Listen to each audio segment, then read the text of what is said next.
ஹிந்து தமிழ் சார்பா தொடர்ந்து தமிழகத்துல இருக்கக்கூடிய ஒவ்வொரு மக்களவை தொகுதி பத்தின சிறு அறிமுகங்களை வழங்கிட்டு இருக்கோம். அந்த வகையில இப்போ தென்காசி மக்களவை தொகுதி பத்தி தான் பார்க்க போறோம்.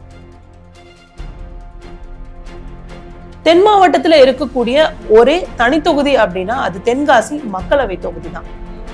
மேற்கு தொடர்ச்சி மலை ஒட்டி அமைந்திருக்கக்கூடிய இந்த தொகுதி மறுசீரமைப்புக்கு முன்பு முழுக்க முழுக்க திருநெல்வேலி மாவட்டத்துக்கு உட்பட்டு தான் இருந்தது. ஆனா மறுசீரமைப்புக்கு பிறகுதான் திருநெல்வேலியில இருக்கக்கூடிய 4 சட்டப்பேரவை தொகுதிகள் மற்றும் விருதுநகர்ல இருக்கக்கூடிய 2 சட்டப்பேரவை தொகுதிகள் இணைக்கப்பட்டு புதிதா தென்காசி மக்களவை தொகுதி அப்படிங்கிறது உருவாக்கப்பட்டுச்சு. நீண்ட காலமாகவே இந்த தொகுதி காங்கிரசுக்கு நல்ல ஒரு செல்வாக்கு இருந்த ஒரு இடமா தான் இருந்திருக்கு. குறிப்பா சொல்லணும் அப்படின்னா இந்த தொகுதியில காங்கிரஸோட முக்கிய தலைவரான அருணாச்சலம் பல முறை போட்டியிட்டு எம்பி ஆயிருக்காரு. கிட்டத்தட்ட காங்கிரஸ் மற்றும் தமிழ் மாநில காங்கிரஸ் கட்சியில தென்காசி தொகுதியில போட்டிட்டு 6 முறை இவர் எம்பி ஆயிருக்காரு அப்படிங்கிறதுமே குறிப்பிடத்தக்கது. 1990களுக்கு பிறகுதான் இங்கு திமுக அதிமுகவோட பலம் அதிகரிக்க தொடங்குது. குறிப்பா இந்த தொகுதியில இந்திய கம்யூனிஸ்ட் கட்சிகளுக்கும் கணிசமான வாக்கு வங்கி இருக்கு. திமுகவை பொறுத்த வரையிலும் பெரும்பாலும் இந்த தொகுதியை தங்களோட கூட்டணி கட்சிகளுக்கு தான் எப்பவுமே தருவாங்க.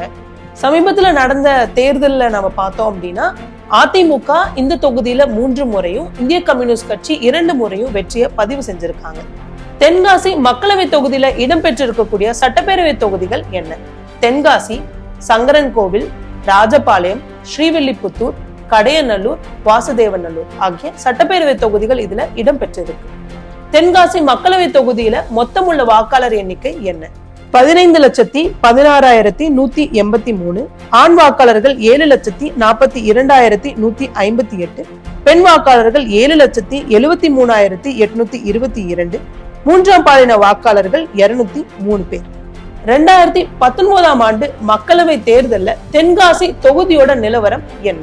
திமுக சார்பா போட்டியிட்ட தனுஷ் எம் குமார் 4,76,156 வாக்குகள் பெற்று வெற்றியை பதிவு செஞ்சாங்க. அதிமுக கூட்டணியில இடம்பெற்ற புதிய தமிழகம் கட்சி தலைவர் டாக்டர் கிருஷ்ணசுவாமி இந்த தொகுதியில போட்டியிட்டு 3,55,389 வாக்குகள் பெற்று 2ஆம் இடத்தை தான் பிடிச்சாங்க. 2024ஆம் ஆண்டு மக்களவை தேர்தல்ல இந்த தொகுதியில போட்டியிடும் முக்கியமான வேட்பாளர்கள் யார்? திமுக சார்பா ராணி ஸ்ரீகுமார் இந்த தொகுதியில களம் காணுறாங்க. மீண்டும் அதிமுக கூட்டணியில இடம்பெற்றிருக்கக்கூடிய புதிய தமிழகம் கட்சி சார்பா இந்த தொகுதியில டாக்டர் கிருஷ்ணசுவாமி போட்டியிடுறாங்க. பாஜக கூட்டணியில இடம்பெற்றிருக்கும் தமிழக மக்கள் முன்னேற்ற கழகத்தின் தலைவர் ஜான் பாண்டியன் இந்த தொகுதியில களம் காணவிருக்கிறார்.